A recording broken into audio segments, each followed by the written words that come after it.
কবর জিয়ারতের সঠিক পদ্ধতিটা জানতে চাচ্ছি। ভাই, কবর জিয়ারতের পদ্ধতি খুবই সহজ, খুবই সরল, খুবই সোজা। কবরস্থানে ঢুকে কবরবাসীকে সালাম পেশ করবে।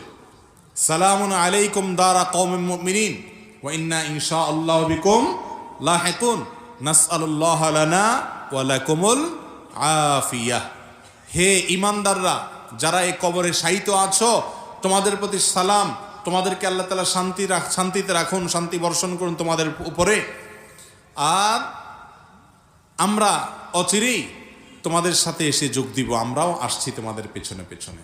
এই সালাম পেশ করা, এটাই হলো কবর জিয়ারত করা। এর বাইরে কবরস্থানে কবর জিয়ারত করতে গিয়ে অমুক সূরা এতবার পড়তে হবে, তমুক সূরা এতবার পড়তে হবে, হ্যাঁ, এরকম করলে কবর জিয়ারত হবে, না হলে কবর জিয়ারত হবে না, এরকম কোনো বর্ণনা নবী করিম সাল্লাল্লাহু আলাইহি ওয়াসাল্লাম এরকম কোনো কবর জিয়ারতের পদ্ধতি আমাদেরকে শেখান নেই। কথা বুঝতে পারছি? আমাদের দেশে অন্যান্য আমলের মতো কবর জিয়ারতের সময় হুজুরদেরকে ঠিক করা হয়, টাকা পয়সা দিয়ে হুজুরদেরকে দিয়ে কি করানো হয়? কবর জিয়ারত করানো হয়। অনেক এলাকায় এখনো আছে। ভাইরা আমার, কবর জিয়ারত, নিজের কবর নিজে জিয়ারত করবেন। কবর আমরা কেন জিয়ারত করি বলেন তো? কবর জিয়ারতের উদ্দেশ্য কি?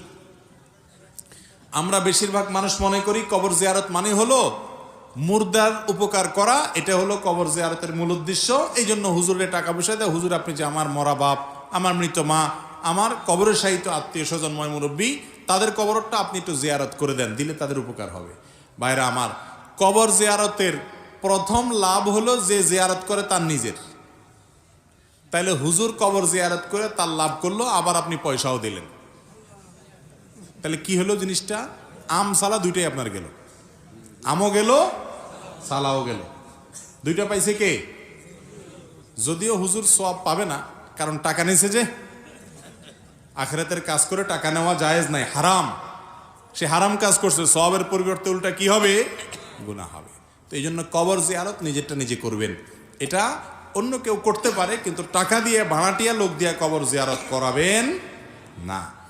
কবর জিয়ারতে সালাম পেশ করবেন কবরবাসীকে, বাস তাতেই কবর জিয়ারত হয়ে যাবে। সালামুন আলাইকুম দারা কওমিন মুমিনিন, যতটুকু পারেন এতটুকু বলবেন। আসসালামু আলাইকুম আহলাদ দিয়ার মিনাল মুমিনিল মুসলিমিন, অথবা আসসালামু আলাইকুম ইয়া আহলাল কুবুর মিনাল মুসলিমিনাল মুমিনিন, মিনাল মুসলিমিনাল মুসলিমাত ওয়াল মুমিনাল মুমিনাত। সালাম পেশ করবেন কবরবাসীকে, এটাই হলো জিয়ারত।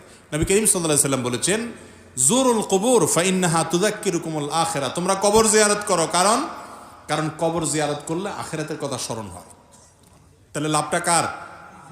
যে জিয়ারত করে তার। এর পাশাপাশি মুর্দার জন্য আপনি শান্তির দোয়া করছেন, যে এই জন্য মুর্দারও কি হবে? উপকার